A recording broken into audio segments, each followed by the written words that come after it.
Je crois on est connecté. Oui.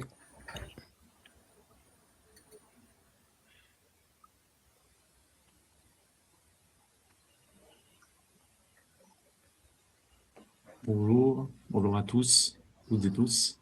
On va attendre encore 1 ou 2 minutes que les personnes se connectent. Et puis après, on va pouvoir commencer notre petit webinaire d'aujourd'hui.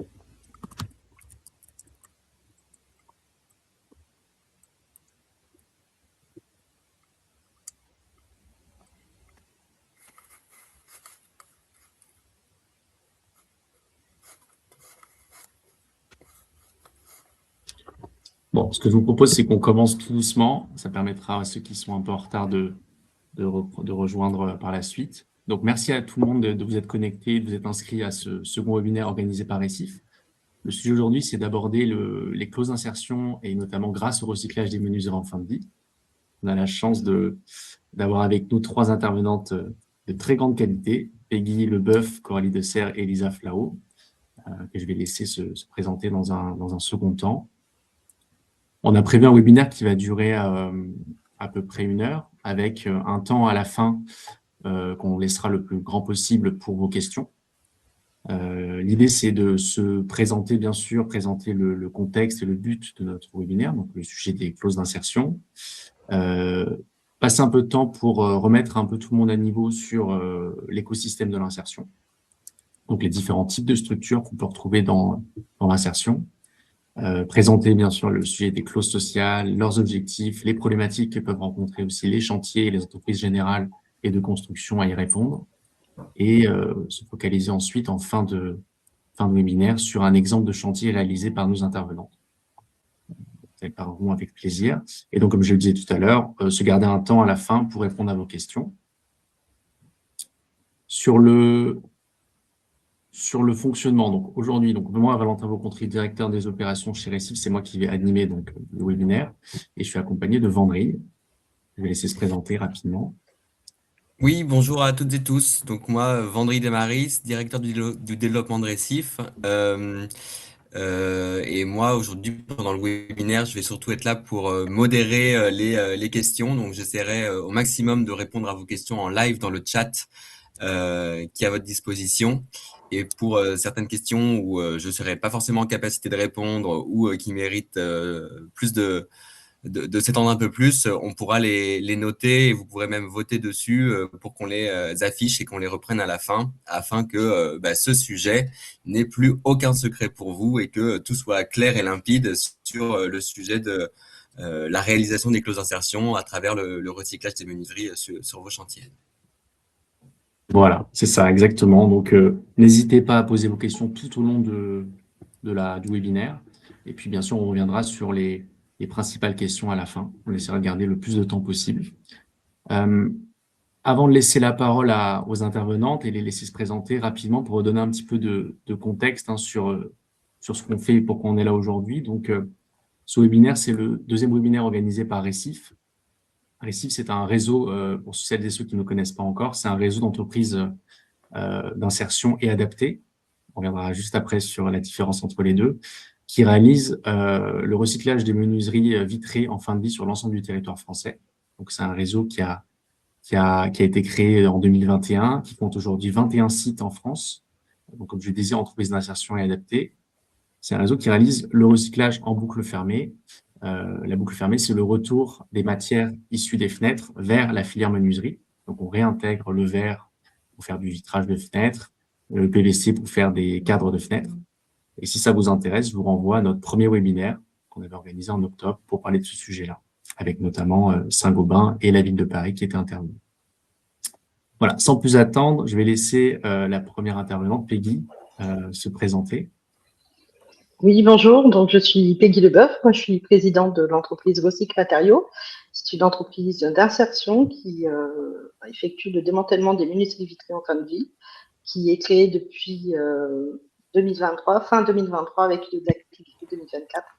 Et aujourd'hui, ben voilà, l'idée, c'est de vous présenter un petit peu ce que l'on fait et pourquoi c'est important aussi de pouvoir intervenir sur les chantiers. Voilà, avec ta maxime, la maxime de ton entreprise, faire du Oui, déchet du bâtiment une ressource précieuse, c'est important valorisée. de pouvoir, oui, de faire du déchet une ressource. C'est primordial dans les temps qui courent. Je laisse la parole peut-être à Coralie. Bonjour à toutes et à tous. Donc moi je suis Coralie Dessert, je suis facilitatrice des clauses d'insertion au sein de la Maison de l'Emploi et de la Formation du pays du Grand Beauvaisis, donc basée à Beauvais. J'interviens sous différentes conventions. Donc, j'ai une convention avec le département qui me permet d'avoir tout ce qui est chantier de construction et de réhabilitation de logements avec les bailleurs sociaux, donc sur tout le département, en dehors du NPNRU. Ensuite, j'ai également une convention avec la SAHLM de l'Oise qui me permet d'intervenir également sur la quasi-totalité de leurs opérations. Et après, on a différents partenariats avec les communautés de communes du territoire, donc que ce soit le Clermontois, la Picardie verte, le plateau Picard, Ouest Picarde. Donc voilà, on a un large terrain de jeu dans le cadre des clauses d'insertion. Et donc j'ai ensuite ma collègue Madame Mendes qui elle est vraiment propre à l'ANRU sur la ville, enfin, le NPNRU sur la ville de Beauvais. Voilà. Super, merci Coralie. Et du coup, la dernière intervenante, Lisa. Donc, bonjour à tous, Lisa Flao. Donc, je suis référente qualité environnement et économie circulaire donc chez Bouygues Bâtiment Grand Ouest. Donc, Bouygues Bâtiment Grand Ouest, entreprise générale de construction. Donc, on a des chantiers, donc que ce soit de construction neuve, mais aussi de réhabilitation donc de logements, d'habitat, mais aussi d'ouvrages fonctionnels comme des bureaux, des collèges et d'industrie. Et donc, moi, mon rôle, c'est d'accompagner nos chantiers donc, sur le secteur Normandie et la Picardie, sur toutes les thématiques qualité-environnement, et notamment l'économie circulaire avec la gestion des déchets des chantiers. Très bien, merci Lisa. Alors, le premier sujet qu'on aimerait aborder avec vous trois, et je pense plus particulièrement avec Peggy pour commencer, ce serait pour mettre un peu tout le monde au niveau, puisqu'on a, je pense, dans l'auditoire des gens de tous les domaines, c'est un peu préciser ce que sont aujourd'hui en France les différentes structures de l'insertion, comment un peu s'organise l'insertion en France. Donc, je te laisse la parole, Peggy, si tu veux nous en dire plus. Alors aujourd'hui, on a différents types de structures qui existent au niveau du territoire, mais également sur toute la France, qui ont des vocations différentes d'accompagnement des publics qui sont éloignés de l'emploi. Donc on a des structures qui relèvent plutôt de l'insertion par activité économique et des structures qui relèvent notamment sur des personnes qui sont plutôt en situation de handicap, comme je le disais tout à l'heure. Donc les entreprises adaptées font partie de cette mesure-là. De personnes qui sont porteurs de handicap et qui peuvent quand même aller à l'emploi, on va pouvoir les accueillir dans les ESAT, dans les entreprises adaptées ou dans les entreprises EATT, donc les entreprises temporaires qui vont bien. Moi, je vais vous parler aussi de l'insertion par activité économique. C'est quelque chose que je connais un peu plus. Donc, les différentes structures, on a donc ateliers chantier d'insertion, entreprises d'insertion, on a des AI, donc associations intermédiaires, les ETPI, pardon. Ce sont les établissements qui permettent de pouvoir faire de l'intérim d'insertion. Donc là, aujourd'hui, moi, Recycle Matériaux, on est EI, donc entreprise d'insertion. Quelle est la différence entre toutes ces structures? C'est la puissance de l'accompagnement qu'on va y mettre. C'est-à-dire qu'en atelier chantier d'insertion, on va avoir des publics qui sont beaucoup plus éloignés de l'emploi. Des publics qui vont être avec des freins qui sont considérables et qu'on va prendre beaucoup plus de temps, beaucoup plus d'accompagnement pour les remettre vers l'emploi. Les entreprises d'insertion comme Recycle Matériaux, on a des publics qui sont éloignés de l'emploi, qui ont du mal à retourner seuls à l'emploi. Et donc, on va les accompagner, mais avec un accompagnement plus léger. Des freins qui sont plus de la mobilité, de la gestion de budget. Et puis également toute la partie santé, parce que ça fait aussi partie des choses. Et là, on est vraiment sur un accompagnement qui dure un peu moins longtemps, mais qui permet vraiment de pouvoir permettre aux gens de repartir à l'emploi dans l'emploi ordinaire. Les associations intermédiaires, c'est pareil, ça reste des structures ETTI ou AI, on est plus sur de l'intérim d'insertion, on est dans un accompagnement également, mais un peu moins poussé que des structures qui accueillent sur des contrats comme nous, des 25 heures sur 4 mois, et on peut aller jusqu'à 2 ans, puisque nos personnes ont des passes, on appelle ça les passes IAE, donc qui nous permettent de pouvoir les avoir jusqu'à 24 mois, pour les accompagner au mieux, pour les faire repartir à l'emploi. Donc voilà un peu pour la structure IAE, on va dire, et donc insertion par l'activité économique. Je fais bref parce qu'il y a plein de sujets derrière. Merci Peggy. Oui, effectivement, c'est un sujet qui est très très vaste. Le sujet de l'insertion et de l'inclusion, je pense qu'Aurélie pourra abonder dans ce sens-là.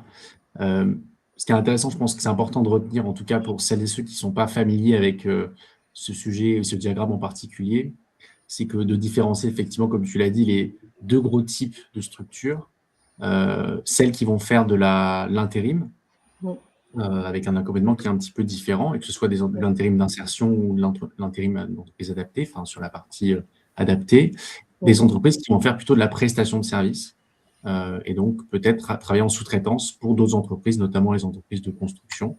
Donc c'est un peu ces deux différents types d'activités-là. Et ensuite, dans ces entreprises, il y a aussi tellement de différences, et c'est vrai que ça vaudrait le coup de faire limite un webinaire dédié uniquement à ce diagramme. Complètement.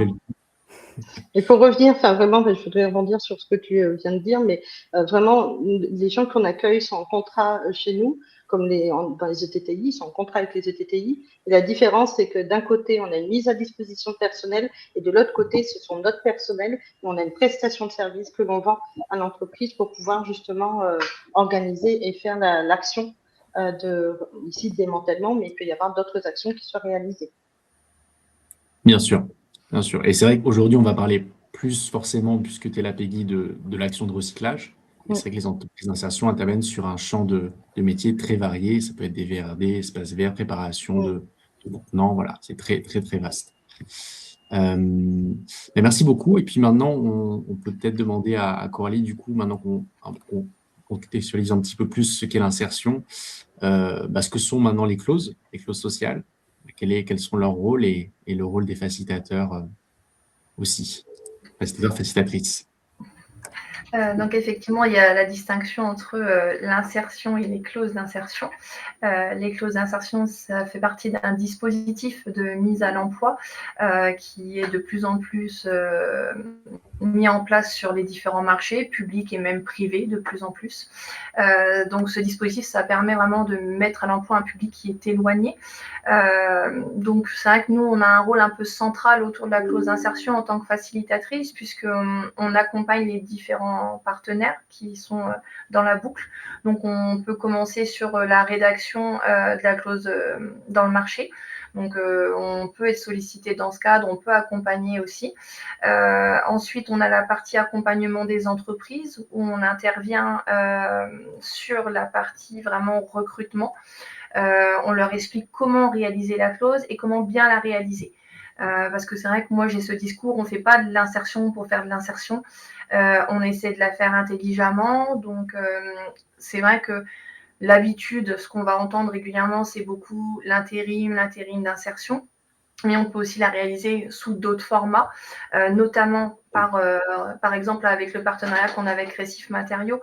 C'est vrai que c'était tout nouveau pour moi quand on a commencé l'année dernière, mais c'est vraiment c'est deux points. C'est le point environnement qui est important et on réalise les clauses d'insertion de façon à mettre à l'emploi, à permettre aux personnes de travailler, mais on est aussi sur une continuité de parcours, travailler avec Peggy. C'est pas du one shot. On n'est pas sur une personne qui va être prise 2 semaines parce que l'entreprise elle a 70 heures à faire. On est vraiment là sur de la continuité puisque Peggy les garde ensuite en accompagnement. Donc c'est cet intérêt-là qu'on apprécie aussi avec Peggy. Après, c'est vrai que nous, notre rôle, il est central. Donc, nous, on travaille avec tous les partenaires de l'IAE, mais aujourd'hui, on fait vraiment un focus sur Recyc Matériaux parce que c'est peu connu, je trouve. Alors que ça mérite d'être connu, il y a plein de belles choses. Donc, c'est le petit flash du jour sur Peggy. Et après, donc, nous, au niveau de notre rôle, donc, on a cet accompagnement, on a ce partenariat. Et on s'occupe aussi de toute la partie administrative, c'est-à-dire qu'on va rendre des comptes aux différents intervenants, que ce soit les maîtres d'ouvrage, les architectes, les entreprises. On est là pour faire le lien en fait entre tout le monde et pour que l'opération se passe le mieux possible.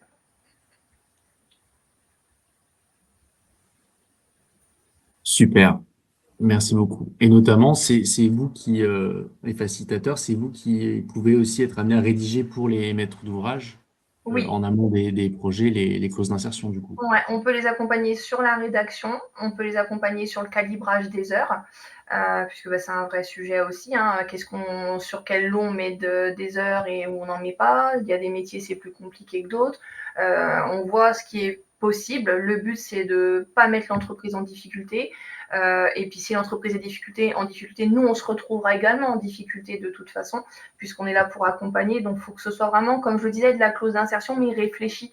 On ne met pas pour mettre, on ne met pas pour avoir des heures, on met pour que ce soit bénéfique à tout le monde, en fait. Super. Juste, j'ai une petite question qui m'est venue là, donc je ne sais pas si tu auras la réponse, mais ça fait combien de temps en France qu'on met des clauses sociales sur nos chantiers? C'est quelque chose qui date d'il y a longtemps ou ça s'est mis en œuvre il y a une dizaine d'années?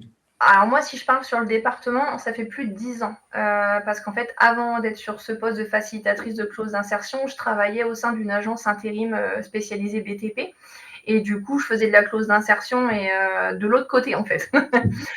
Et du coup, effectivement, j'en ai fait très rapidement en agence intérim. Donc oui, ça fait entre 10 et 15 ans que c'est en place sur le département de l'Oise, puisque nous, ça a vraiment démarré, du moins pour notre secteur, ça a démarré avec le conseil départemental de l'Oise, qui a mis ça en place et qui a développé.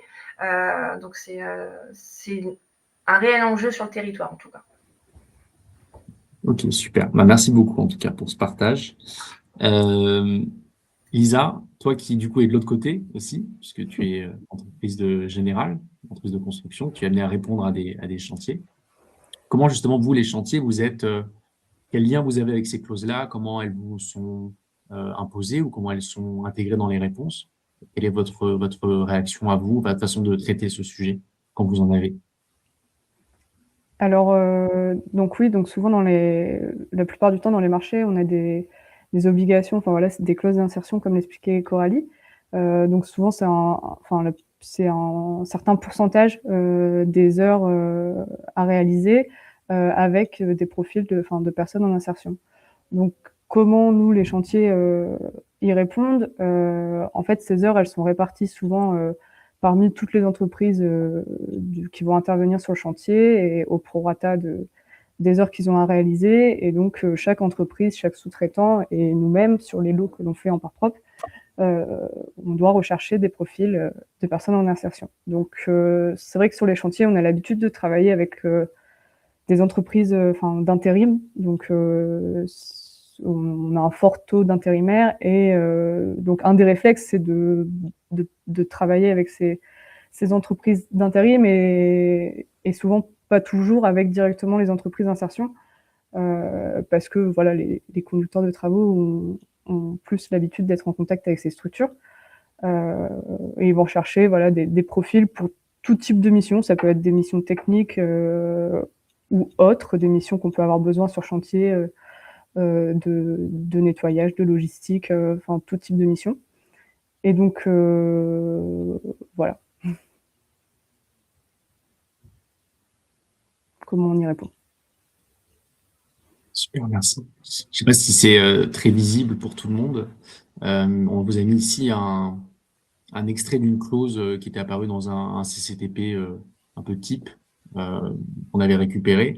Et ça montre un peu comment peuvent être écrites les clauses dans certains marchés de travaux, où ça va être donc imposé par la collectivité, ou en tout cas ça peut être imposé aussi à un moment avant le permis de construire, hein. C'est aussi pour ça qu'elles ont été écrites des fois avant le permis de construire. Et on a une formule de calcul qui permet en fonction du pourcentage d'insertion d'heures demandées dans le projet, qui permet de répartir ces heures sur les différents lots de la construction. Alors, je ne sais pas si c'est uniformisé à tous les projets ou si ça dépend aussi, bien sûr, de certaines collectivités, leur façon de calculer. En tout cas, même moi d'expérience, quand j'étais de l'autre côté aussi, et que je répondais à des projets avant d'être chez Récif, c'est vrai que j'avais cette vision-là de l'insertion, c'est calculé au prorata de chaque lot. Et donc, c'est imposé sur tous les lots du chantier et pas uniquement sur le lot gros œuvre, qui est le lot, en général, le lot principal. Je ne sais pas si Coralie et Elisa, vous avez partagé ce ressenti-là. En fait, oui, effectivement, le calcul reste le même. C'est toujours cette petite formule magique où on prend le montant du marché, on prend en compte la part de main-d'œuvre, etc. Et après, en fonction des barèmes, on définit le nombre d'heures. Comme tu le disais, Valentin, effectivement, il n'y a pas uniquement le gros œuvre qui est concerné, hein, tous les lots peuvent être concernés, mais encore une fois, c'est quelque chose à réfléchir avant de mettre la clause d'insertion. Il y a des lots sur lesquels on ne va pas s'aventurer à mettre des heures parce qu'on sait que ça va être trop technique ou que ça va être compliqué. Donc, encore une fois, voilà, c'est toujours important d'y réfléchir en amont. Est-ce que c'est faisable? Si c'est réalisable, qu'est-ce qu'on peut proposer comme solution aux entreprises? C'est aussi notre rôle en tant que facilitatrice de leur dire, voilà, peut-être que vous n'en avez jamais eu, mais nous, on estime que vous pouvez la réaliser comme ça, comme ça. Enfin, voilà, il y a des échanges en amont parce que c'est important de bien vivre la clause d'insertion si on veut faire de belles choses. Mais sinon, la formule, effectivement, on se base sur cette formule. Super.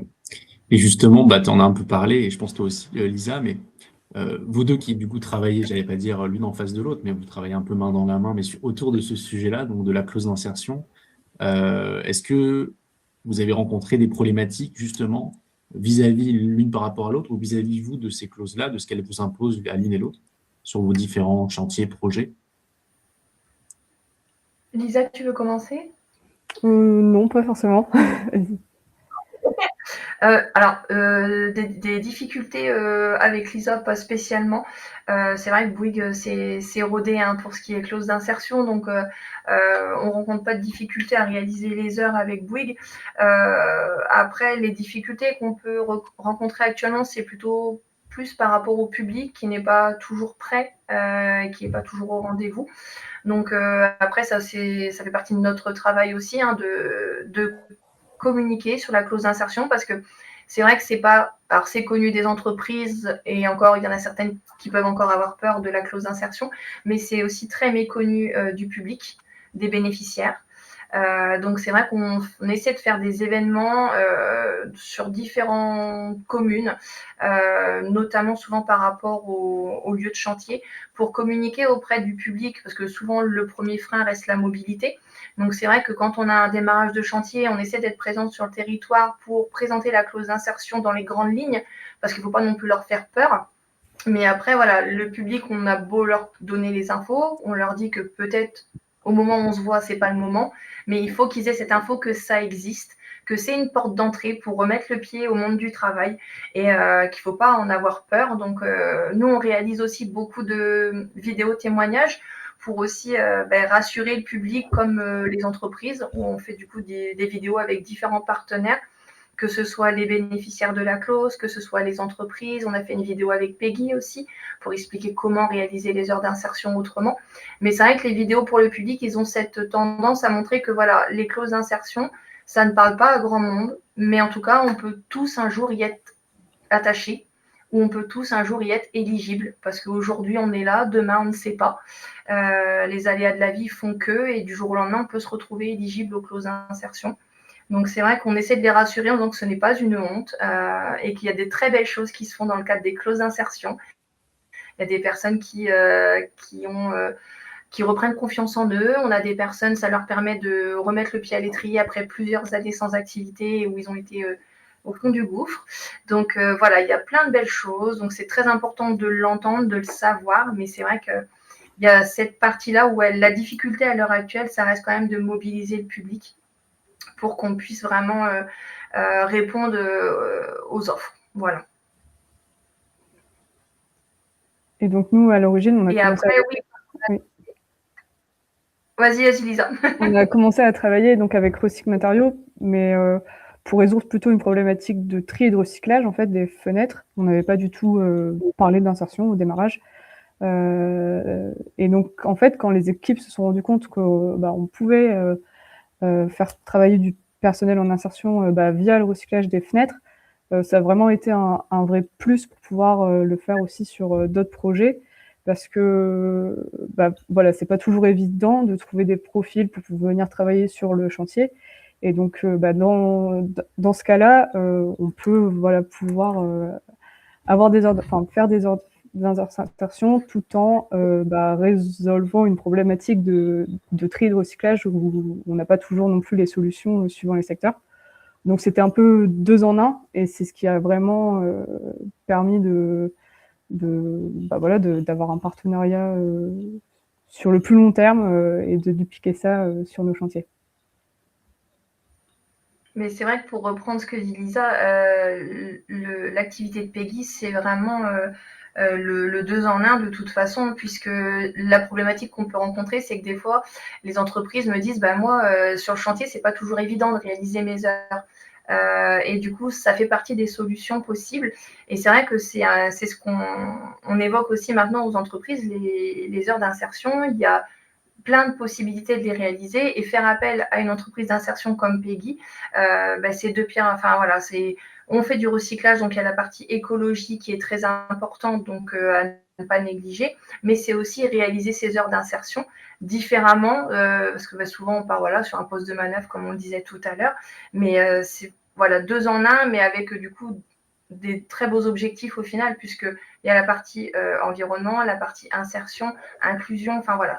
Et les entreprises n'ont pas forcément connaissance du potentiel de recycle matériaux. Merci à toutes les deux. Effectivement, je reviens sur ce que tu viens de dire, Coralie. Effectivement, il y a un manque de connaissances, c'est normal. C'est aussi le but de ce webinaire-là. On ne se cache pas, on est là pour mettre en avant les entreprises d'insertion en général. Parce que, comme tu le disais, Coralie, les chantiers ont tendance et c'est normal, à faire appel à des entreprises de travail temporaire, donc à des intérimaires qui ont déjà peut-être des capacités, des formations sur certains lots. Mais c'est vrai aussi que c'est parfois difficile, sur des lots très techniques, d'arriver à réaliser des sortes d'insertion et de répondre aux clauses d'insertion. C'est là où tout le dialogue est nécessaire avec les facilitateurs et les facilitatrices pour trouver des solutions. Et effectivement, l'entreprise d'insertion, quel que soit son domaine d'activité, là il se trouve qu'on parle de recyclage des menuiseries, qui se trouve être un lot effectivement très technique, où c'est difficile de faire l'insertion, mais si demain il y avait une entreprise d'insertion qui faisait du recyclage d'ascenseurs, par exemple, ça pourrait aussi s'intégrer dans des lots très complexes. Ça permettrait aux entreprises générales, aux entreprises de construction, de trouver des solutions pour faire de la vraie insertion, mais sur des lots techniques. Donc c'est effectivement ce qu'on voulait vous mettre en avant.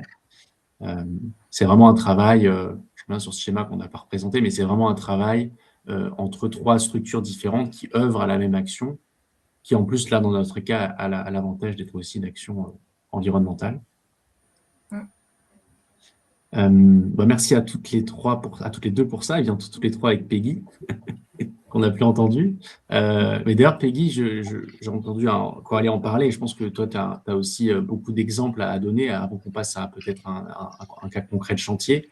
Quand on parlait des publics qui pouvaient être éligibles à de l'insertion, quand on parlait des chemins de vie, des personnes qui peuvent à tout moment, on ne sait jamais, tomber dans une précarité et avoir besoin de ces structures-là. Est-ce que toi, tu as des cas concrets peut-être à nous donner avant qu'on passe au cas chantier? Oui, complètement. On a aussi des belles victoires au sein des structures d'insertion comme la mienne. On a des victoires où on a des personnes qui arrivent vraiment en grande difficulté, des fins de carrière, des licenciements économiques, un certain âge, une dégringolade personnelle, avec une vie personnelle très compliquée et qui arrivent, manque de confiance, addiction, etc.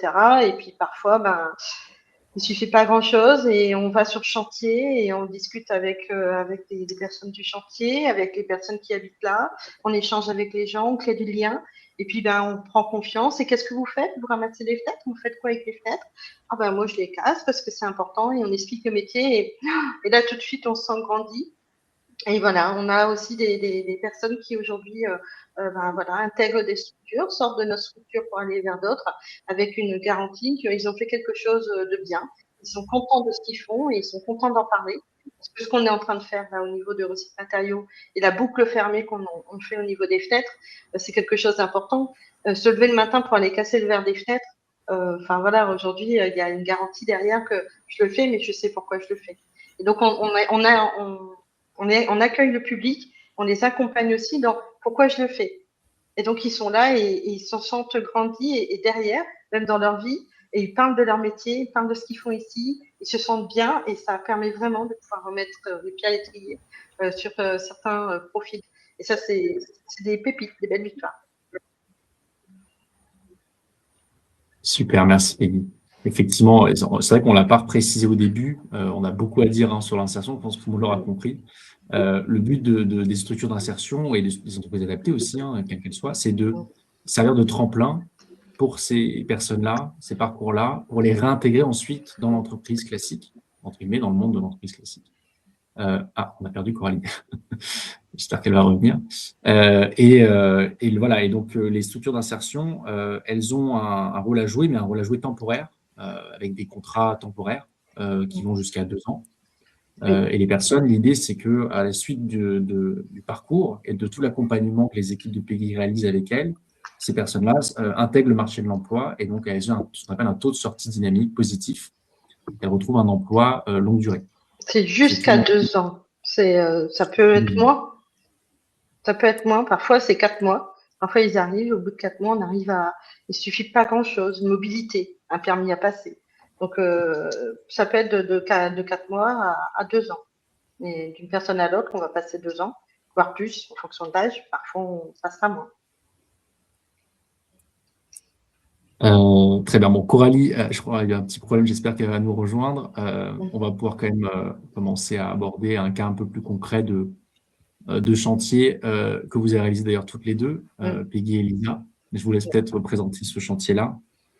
Donc, c'était un chantier de réhabilitation d'une résidence pour personnes âgées, donc à Songeon dans l'Oise, pour la SAHLM de l'Oise. Et donc, c'est le premier chantier sur lequel on a travaillé ensemble. Donc, pour le recyclage des fenêtres, moi, j'avais contacté Peggy. Et ce qui marchait bien avec ce chantier, c'est qu'on n'avait pas énormément de place, qu'elle nous proposait une solution de collecte en rack, donc qui permet vraiment de pouvoir, même s'il n'y a pas beaucoup de place, de pouvoir trier les fenêtres et qu'elles puissent être recyclées. Et donc, sur chantier, on a un peu plus de 4 tonnes de menuisier vitrées collectées, traitées, 424 heures d'insertion réalisées pour un taux de valorisation du PVC de 90%. Donc voilà, Peggy, je ne sais pas si tu as quelque chose à rajouter. Oui, alors c'était le premier chantier que nous avions fait au niveau de recycle matériaux sur les fenêtres. Et en fin de compte, c'est beaucoup d'heures, je précise. Maintenant, c'est moins parce qu'on a gagné en efficacité. Mais à l'époque, on avait notre tout premier camion, j'avais 2 personnes. Et en fin de compte, on faisait des ramassages réguliers parce qu'on n'était pas très loin de Songeon. Donc, dès qu'il y avait les racks qui étaient pleins, hop, on venait, on ramassait couramment. Et puis, on n'avait pas tout l'outillage qu'on avait aujourd'hui, qu'on a aujourd'hui. Aujourd'hui, on a 800 mètres carrés de bâtiments et puis tout l'outillage qui va bien. Donc, au niveau des heures, on est un peu plus vicieux. Mais là, en tout cas, c'était le premier chantier. C'est ce chantier qui vraiment nous a permis, nous, de se dire, tiens, c'est possible. C'est possible d'aller travailler sur le chantier. C'est possible aussi de valoriser le métier qu'on est en train de faire. De valoriser et d'aller aussi chercher les déchets, parce que ça reste du déchet, mais d'aller chercher le déchet, mais d'en faire quelque chose. On en parlait initialement moi, c'est de faire du déchet une ressource. On est vraiment là-dessus. Nous, l'avantage de notre solution, c'est on casse à la main, on récupère chaque élément et chaque élément repart dans le circuit. On arrive à valoriser 90% des menuiseries, de tout ce qu'on sort. Et ça, c'est quand même, c'est pas tout le monde qui est capable de faire parce que il faut le verre pour le valoriser. On a beau dire aujourd'hui, il faut encore l'œil humain. Et nous, il casse et regarde, il ne faut pas d'impureté. On envoie du beau verre, c'est magnifique. Encore là, on a fait partir 25 tonnes ce matin. Donc, on est fiers parce qu'on sait pourquoi on le fait. Et ce chantier, c'était waouh. Et ça a permis de connaître les équipes de Bouygues. Aujourd'hui, je continue à travailler avec certains des équipes, des conducteurs, etc. On a lié avec chaque personne du chantier, on a lié avec les autres corps d'État, on a lié des liens avec les personnes qui habitaient là et c'était vraiment bien. C'était un super chantier. Et avec Coralie, ça a été notre premier chantier aussi. Et avec Coralie, on a dû faire des ajustements. Ça n'a pas été simple. Parfois, je n'étais pas toujours disponible et pas toujours dans la compréhension parce que pour moi, à partir du moment où on avait un pass d'insertion, je ne comprenais pas que ça ne pouvait pas rentrer dans la clause, mais non. Et Coralie a été un support, mais on parle de facilitateur et on y est vraiment parce qu'elle a une patience, elle m'a bien expliqué, elle a pris le temps. Et parfois, je je suis très compétente, mais parfois je suis un peu, voilà. Donc, c'était chouette parce qu'au moins on a pu travailler ensemble et on a réussi à 3 voix, hein, comme on le fait aujourd'hui, enfin 4 avec Valentin bien sûr, mais on a réussi à construire quelque chose autour de ça qui a pu être dupliqué ensuite. Et ça, c'est une belle première pierre à l'édifice. Oui, Coralie, c'était la première fois que tu travaillais avec Peggy, du coup, c'est ça, sur ce chantier-là?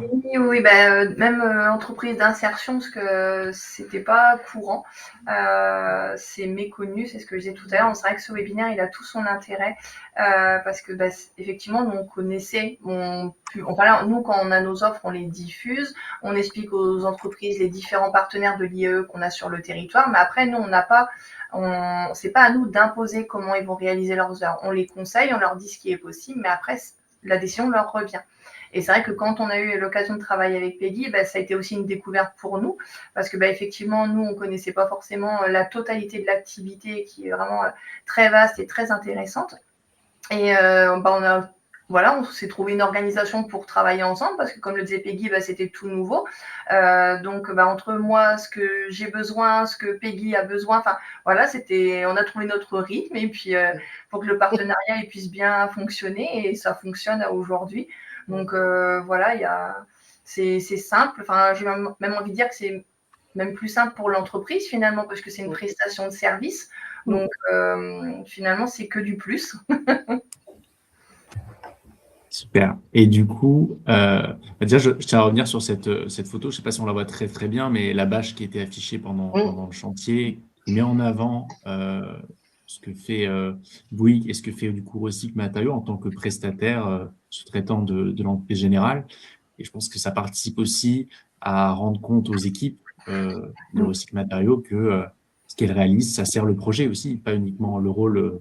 Certes, on a un rôle à jouer dans le recyclage, c'était tout l'enjeu du premier webinaire, mais aussi on fait partie intégrante du projet de construction. Et c'est toujours agréable de voir ce genre de choses, ce genre de bâches posées sur les chantiers. Merci à nouveau à Lisa et à ses équipes pour ça. Merci à l'initiative du chef de chantier qui a voulu mettre en avant cette action. Voilà. Il m'a dit il faut me ramener 2 bâches pour la semaine prochaine parce qu'il faut que tout le monde sache ce qu'on va faire ici. Et c'était top, vraiment. Et du coup, ce chantier, c'était un premier chantier. Oui. Et on en a présenté un deuxième ici qui est encore un peu plus gros, voire beaucoup plus gros. Je vous laisse peut-être le présenter à tout le monde. Donc là, c'est le chantier donc à Beauvais, dans le quartier Saint-Lucien, donc cette fois-ci pour l'OPAC de l'Oise. Donc là, on a 327 logements à réhabiliter, donc un gros volume de fenêtres. Et c'est un chantier inscrit dans une zone ANRU, donc avec une clause de promotion de l'emploi et un taux d'insertion fixé à 6%, ce qui représente à peu près plus de 13 000 heures, donc c'est assez conséquent. Il faut pouvoir trouver les profils et comment, comme le disait Coralie, faire intelligemment ces heures d'insertion. Et donc, comme on avait déjà travaillé avec Peggy, on avait encore des fenêtres à recycler de la meilleure façon possible, donc en boucle formée. On a retravaillé ensemble. Et donc aujourd'hui, alors au total, ça sera environ 100 tonnes de menuiseries vitrées qui seront recyclées. Et je crois que c'est jusque-là, on est à peu près à 22% des heures totales d'insertion qui sont réalisées par Recycle Matériaux, donc un peu plus de 3000 heures sur les 13 000. Donc on a commencé par, entre guillemets, peut-être à petite échelle ensemble sur un premier projet. Et voilà, on a pu voir qu'on a réussi à dupliquer aussi sur d'autres typologies de projets où il y a un volume plus conséquent, mais comme quoi c'est possible aussi de le faire. Vous voulez rajouter quelque chose, Peggy ? Oui, oui, sur ce projet, clairement, c'est carrément la mise à disposition d'une benne, qui tourne 1 à 2 fois par semaine, qui arrive sur notre site, qui est vidée à la main, parce que je rappelle quand même, comme on veut que le verre soit conservé, les menuiseries sont rangées dans les bennes pour qu'on puisse nous récupérer les menuiseries intègres pour pouvoir les casser à la main. Donc, c'est quand même un sacré chantier parce qu'il y a eu toute l'étape de comment je range la benne, etc. Mais il y a aussi une étape cruciale parce que tu l'as dit, Lisa, c'est un dossier en rue. Donc, c'est un dossier qu'il ne faut pas. Les clauses d'insertion ne sont pas les mêmes. C'est-à-dire qu'il faut aussi pouvoir embaucher des gens des QPV. Et moi, je suis pas sur les QPV aujourd'hui, je suis à Songeon. Donc, il a fallu qu'on ajuste. Donc, avec SWAD, il y a eu aussi beaucoup de patience avec moi, mais il a fallu qu'on ajuste également le fait de pouvoir nous intervenir sur ce chantier, parce que c'était primordial de pouvoir recycler les fenêtres. Et sur le territoire de Beauvais et des QPV, on ne pouvait pas le faire. Et c'était vraiment quelque chose enfin voilà, il fallait qu'on trouve une solution. Aujourd'hui, moi, je suis à la recherche de personnes qui se fait des QPV, qui pourraient venir travailler chez moi, mais on reste sur le frein de la mobilité et ça reste très compliqué. Moi, faire des démantèlements sur place, c'est pas quelque chose de possible. De pouvoir ranger les bennes, alors éventuellement prendre quelqu'un pour ranger les bennes sur place, mais bien souvent, c'est fait par directement les salariés qui sont déjà là, donc enfin, c'est très compliqué. Voilà, mais on a réussi à trouver un ajustement. Il peut y avoir avec les financeurs, avec les facilitateurs, il peut y avoir des aménagements qui soient réalisés dans le bon sens, puisqu'il y avait quand même la clause environnementale. Et si on ne le faisait pas, ça pouvait partir pour être grapiné et pas être recyclé en boucle fermée. Donc c'est pour ça qu'on a insisté sur ce projet. Et aujourd'hui, on fait même une expérimentation sur le projet. C'est qu'on valorise les portes palières qui sont, enfin voilà, c'est du bois entouré de ferraille et on démantèle complètement les portes, et ce qui permet de ne pas les mettre en DIB. On valorise la totalité et on permet vraiment l'éclatement des matières. Donc, c'est des tests aussi qu'on réalise, c'est pas mal. Et grâce à ce chantier, on a pu le faire. Peut-être juste un petit peu de précision. L'ANRU, sauf erreur, Coralie, tu me corriges, c'est l'Alliance nationale de la rénovation urbaine, c'est ça? Oui, c'est ça. Donc sur Beauvais, on est sur la deuxième phase. Donc vraiment, c'est le NPNRU, nouveau projet de rénovation urbaine. Mais voilà, c'est les mêmes conditions. Les personnes doivent être éligibles à la clause d'insertion, mais aussi résider sur les quartiers politiques de la ville. Donc voilà, on va dire, c'est le petit plus sur les opérations dans le cadre du NPNRU. Donc c'est pas toujours évident, donc c'est pour ça qu'il y a des ajustements qui ont pu être faits avec SWAD à titre exceptionnel, puisque on est aussi conscient de l'engagement derrière, donc voilà. Et ça, j'allais dire une contrainte, mais elle est légitime, hein, mais le fait que les personnes, le public mobilisable doivent être issus d'un quartier ou d'une région ou je sais pas, une zone proche du chantier, c'est quelque chose qu'on retrouve que sur les chantiers NPRU ou en rue, ou c'est aussi des choses qu'on peut retrouver sur dans d'autres clauses d'insertion, par exemple? Nous, c'est uniquement dans ce cadre-là. Après, c'est vrai que quand on fait des opérations, c'est ce qu'on dit toujours, comme le premier frein est la mobilité, on essaie de privilégier le public de proximité, mais après, ce n'est pas une obligation. Là, dans le cadre du NPNRU, c'est vraiment, voilà, ça fait partie de l'obligation. Ok, super. Merci beaucoup à toutes les trois pour ce partage-là. Et c'est effectivement, c'est un très beau projet qu'on suit nous aussi, Récif, un peu de loin. On verra passer les publications aussi, mais on est très fiers en tout cas que des membres de notre réseau dont Récif Matao fait partie puissent contribuer à ce type de projet-là. Et on soutient tous les types d'expérimentation pour aider à recycler aussi, bien sûr, au-delà des menuiseries vitrées, tout ce qu'on peut faire. Grâce à cette activité-là, les opérateurs acquièrent des compétences de démantèlement on peut bénéficier d'autres produits de la construction. Donc, les portes palières, c'est un bon exemple. Les portes et menuiseries intérieures aussi. On peut faire plein de choses. Il y a beaucoup de choses à faire sur les déchets de chantier encore. Donc, bravo aux équipes de PNI pour ça. Peut-être avant de passer aux questions, pour vous trois, si vous avez peut-être un conseil à donner ou une phrase pour aider à faire bouger les lignes sur ce sujet de l'insertion, de leur mise en place sur chantier. Je vous laisse choisir qui commence. Alors, comment faire bouger les lignes? Moi, j'ai envie de dire, c'est aussi sur l'ouverture de comment réaliser les heures.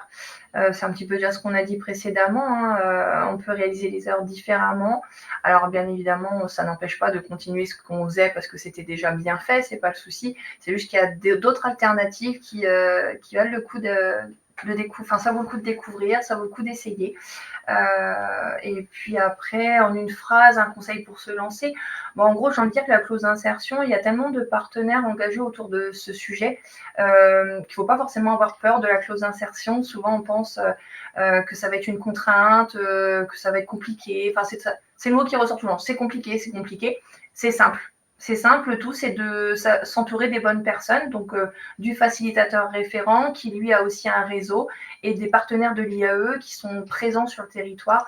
Donc, la clause d'insertion, c'est vraiment une belle chose et il ne faut vraiment pas en avoir peur.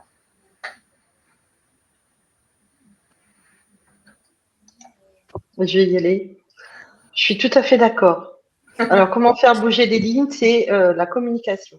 Ne pas avoir peur de pouvoir, voilà, on a des questions, de se rapprocher des facilitateurs, de pouvoir autant discuter avec l'entreprise de travaux que les facilitateurs, parce que c'est un vrai temps d'échange et c'est une tripartite. Hein. On est vraiment là-dessus et il faut y aller. Il ne faut pas avoir peur de le faire. De toute façon, il n'y a pas de mauvaise question, il n'y a que, voilà, il y a qu'une question posée et souvent on a la réponse. Et en une phrase, moi je vais rester sur mon déchet, la ressource. De faire du déchet une ressource, mais tout en mettant de l'inclusion, de l'insertion, apporter des solutions à des personnes, il faut y penser. Hein. Demain, on aura besoin de ces ressources, croyez-moi. Merci, Peggy.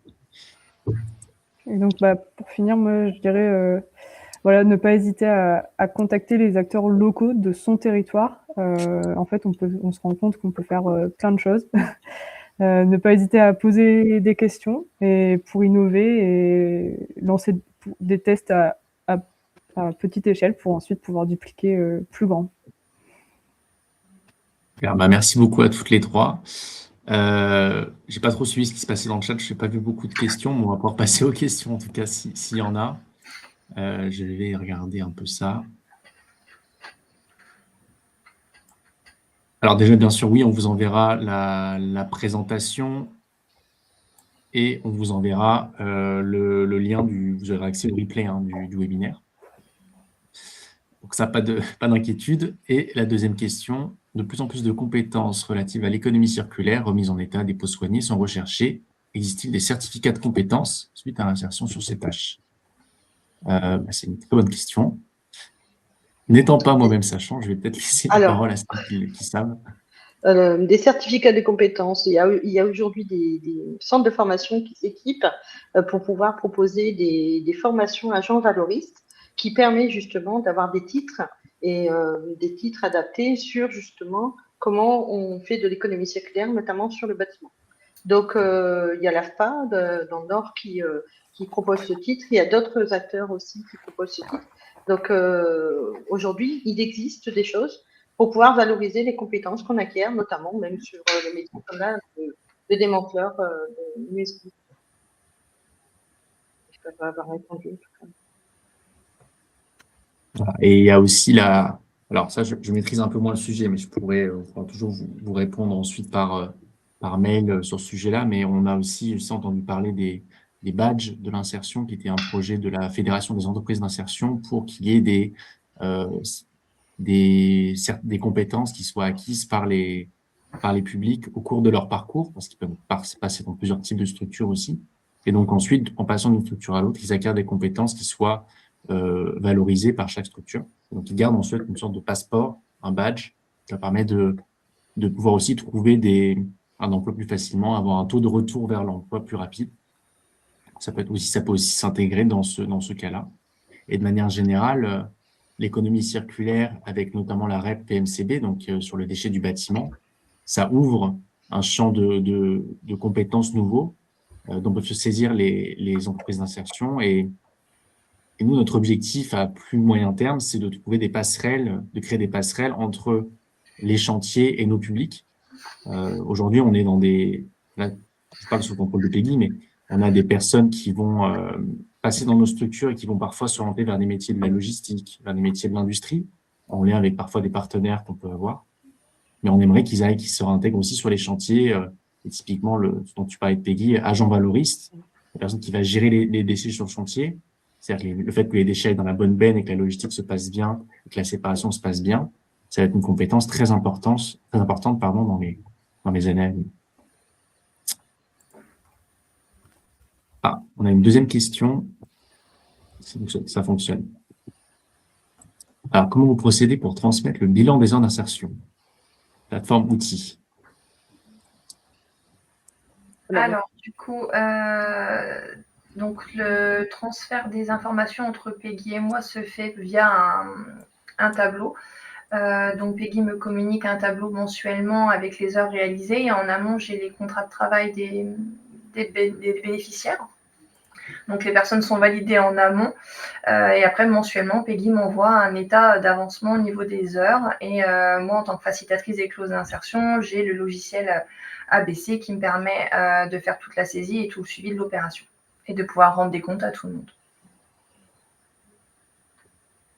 Et ça, c'est Vas-y, Peggy. Moi, de mon côté, en fin de compte, chaque personne qui intervient sur notamment les bennes Saint-Lucien ou même sur les chantiers, en fonction de quand ils interviennent, tout est tracé.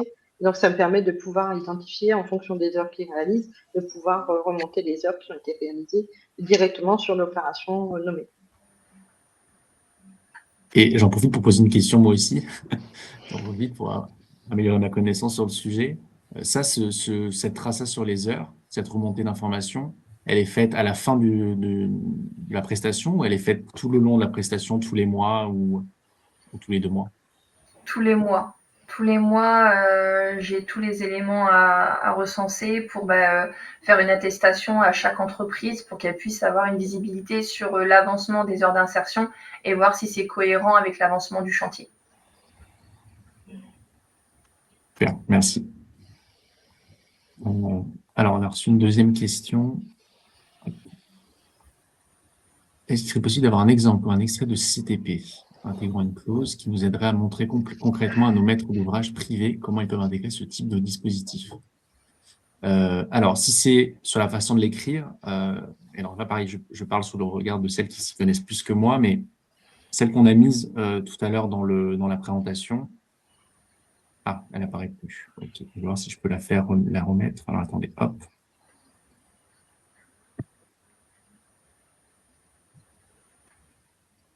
Et ça devrait fonctionner. Voilà. Celle-là qu'on a présentée tout à l'heure, c'est une clause qu'on avait récupérée d'un CTP privé pour le coup, donc d'un marché privé. Donc on peut effectivement, dans tous les cas, on va vous envoyer le support, donc vous pourrez y avoir accès. Je sais pas Coralie, toi qui en écrit et qui en lit plus que nous, si c'est une clause type ou si c'est une clause très particulière. Non, là, on retrouve les grandes lignes. Après, il peut y avoir la personnalisation par rapport au fait de mutualiser les heures, de globaliser. Enfin voilà, après, ça peut être alimenté encore plus avec les différentes possibilités. Mais oui, là, on est sur une bonne base déjà. Après, je ne sais pas si... elle réapparaît. Je ne sais pas si ces clauses-là, il faut les prévoir pour les écrire différemment pour privilégier le recyclage, mais je pense que de manière générale, elles sont écrites pour l'ensemble des lots et il n'y a pas de clause spécifique à un seul lot, finalement. Alors, je sais qu'en travaillant avec des maîtres d'ouvrage, en fin de compte, aujourd'hui, il y a des maîtres d'ouvrage qui, pour privilégier vraiment le recyclage, comme pour la boucle fermée, ils le stipulent dans leur marché qu'ils souhaitent que les menuiseries, s'il y a des parts de menuiserie, que ce soit fait en boucle fermée, par exemple. Et ça, c'est possible. Les maîtres d'ouvrage, en fin de compte, sont libres de mettre ce qu'ils veulent dans leur marché. Et c'est là où c'est important parce que ça permet aussi de bien spécifier ce qu'on attend à la fin des déchets qui vont sortir du chantier, parce que la traçabilité et ce qu'on en fait, c'est essentiel sur un marché. Je pense que plus on va avancer dans le temps, plus on aura besoin d'avoir des identifications sur les déchets, notamment avec la REP et avec tout ce qu'on a pu mettre en place jusqu'alors. Il va falloir vraiment qu'on sache exactement ce qui a été mis en mélange et ce qui a été trié. Effectivement, là, tu parles des clauses aussi sur la partie environnementale. Effectivement, on peut être amené à travailler aussi dans le réseau restif, donc ceux qui font du recyclage de fenêtres, de menuiseries extérieures. On peut être amené à travailler avec des chantiers parce que le CCTP du maître d'ouvrage, privé ou public, impose un recyclage en boucle fermée, en l'occurrence, sur les menuiseries. Ça peut être aussi un moyen. Mais voilà, en fait, on peut, comme vous disiez tout à l'heure, toutes les trois, hein, on a le double aspect, hein, environnemental et social, donc on peut être amené, selon les clauses, à se positionner aussi grâce à ça. Alors, je vais vous passer une autre question. Alors, est-ce que vous suivez derrière si ces heures ont mené à une création d'emplois? Alors, ce qu'il faut savoir, c'est que nous, dans le cadre des clauses d'insertion, dans notre rôle de facilitatrice, on est tenu de suivre sur une durée de 2 ans les bénéficiaires. Donc, de leur entrée sur leur première heure dans le cadre des clauses d'insertion jusqu'aux 2 ans qui suivent. On fait un point avec eux pour savoir un petit peu ce qu'ils deviennent. Et nous, on travaille beaucoup sur les continuités de parcours. Nous, ce qu'on aime bien, c'est que les personnes puissent rebondir de chantier en chantier pour leur permettre d'acquérir de plus en plus d'expérience ou d'avoir des longs contrats. Enfin, ça, après, on travaille avec eux là-dessus. On travaille aussi sur le fait que des fois, ça peut être la même personne qui réalise toutes les heures du chantier parce qu'il passe d'entreprise en entreprise. Donc oui, on accompagne les personnes. C'est vrai que c'est un rôle central parce que, comme je vous le disais au début, on accompagne à la fois les maîtres d'ouvrage, on accompagne les entreprises, on accompagne les bénéficiaires et on est en lien avec les partenaires de l'IAE. Donc voilà, ça fait partie de notre rôle d'accompagner et de voir ce que deviennent les personnes. Et c'est dans ce cadre-là aussi qu'on crée aussi des vidéos témoignages pour valoriser les réussites qu'on a pu avoir dans le cadre des clauses d'insertion. Super, merci Coralie. Je ne sais pas s'il y avait d'autres questions dans le chat auxquelles on n'aurait pas répondu, en tout cas dans celles que je vois là, ont été mises en avant. J'ai vu passer tout à l'heure une question sur le réemploi. La question, c'était, est-ce que vous faites du réemploi de menuiserie extérieure? Comme Peggy. Oui. Le réemploi, on en fait un peu, quand on peut. Alors, on essaye. moi, j'en fais, mais alors avec une autre structure, parce que j'ai 2 casquettes. Donc aujourd'hui, je suis présidente de Recife Matériaux et je suis également vice-présidente de Matériaux Sol sur le territoire de l'Oise, donc de Beauvais et l'ouest de Beauvais, avec la maison d'économie solidaire. Aujourd'hui, on a un projet avec Matériaux Sol, c'est une association qui a créé une déchetterie professionnelle expérimentale à Beauvais et qui permet aux professionnels de trier leurs déchets. Cette déchetterie est également prise en charge par des personnes qui ont un parcours d'insertion et on a également une recyclerie du bâtiment qui devrait émerger. Et donc, on collecte déjà aujourd'hui des menuiseries en très bon état et qui nous permettent de faire du réemploi. Après, sur les menuiseries telles qu'on les dépose sur les chantiers, il ne faut pas oublier que le déchet ne nous appartient pas puisqu'on travaille avec les éco-organismes et donc le déchet appartient aux éco-organismes et nous, on remonte la totalité de ce qui rentre, de ce qui sort. On ne peut pas faire ce qu'on le veut avec ce qui rentre des chantiers. Par contre, si on a des chantiers privés où on collecte en dehors des éco-organismes, etc., on peut essayer de voir comment on peut peut-être faire, peut-être pas du réemploi, mais de la réutilisation, notamment pour faire des serres, etc. C'est déjà arrivé qu'on a collecté sur un chantier privé quelques menuiseries qu'on a pu revendre, ou plutôt en réutilisation, ce qui nous permet quand même de valoriser la matière différemment. Et de pouvoir ne pas jeter, quoi. L'idée, c'est vraiment d'en faire encore de la ressource. On va encore aller sur ce sujet, mais en tout cas, aujourd'hui, le réemploi, c'est sur les menuiseries vitrées, ce n'est pas évident parce que la plupart du temps, les montants sont coupés. Tout ce qui est dormant est coupé et donc il reste que les ouvrants qui sont opérationnels et sur les ouvrants, de toute façon, on n'est pas sûr que ça réponde à la RE 2020. Donc, c'est là où aujourd'hui, le réemploi des menuiseries, quand on a une assurance et que dans le marquage sécal, on est sûr qu'elle a 1 an, pourquoi pas. Mais il ne faut pas qu'elle soit dans le cadre d'un marché, puisque nous, on travaille quand même avec les éco-organismes, dans le cadre de marché, le déchet ne nous appartient pas. Mais en tout cas, on peut réussir à faire autrement. C'est vrai. Et pour compléter à l'échelle nationale, donc Recife, on suit ce sujet-là. Hein, on est effectivement, nous, sur le recyclage, donc dans le 3R, on est le 3e R. On travaille sur les 3 sujets malgré tout. Hein. L'idée, c'est si on a à faire mieux, de faire mieux. On n'est pas là pour faire que du recyclage quand du réemploi est possible. Il se trouve, comme disait Peggy, qu'effectivement, et je pense que les gens qui sont très sachants, qui sont sur ce sujet du réemploi, le vivent au jour le jour, ça se met en œuvre doucement aujourd'hui, pas aussi vite qu'on aimerait tous. Il y a des difficultés à lever, qui pour l'instant ne sont pas encore levées, notamment d'un point de vue assurantiel. En France, on a la particularité d'avoir des menuiseries de toutes les dimensions. On a parfois des manques d'uniformité, ce qui fait que sur les menuiseries vitrées qu'on va récupérer, on va avoir du mal à les remettre telles quelles dans un projet, sans même parler de thermique et d'acoustique. Par contre, ce qui peut se faire, il y a des structures qui existent, qui sont développées, avec lesquelles on essaie de faire des partenariats en trouvant des moyens avec les éco-organismes. Et ça prend du temps, malheureusement, des fois, mais on y arrive petit à petit de faire des partenariats. Et je pense notamment à des structures comme Seconde Vie des Menuiseries ou d'autres qui font du réemploi de Velux, donc de fenêtres de toit, puisque les fenêtres de toit, elles ont l'avantage d'être à des dimensions toujours similaires. Donc, on peut très facilement, en tout cas plus facilement, les réemployer. Donc, il y a des choses qui commencent à émerger. Et bien sûr que toutes les structures qui font aujourd'hui du recyclage, en tout cas dans notre réseau, sont à l'écoute.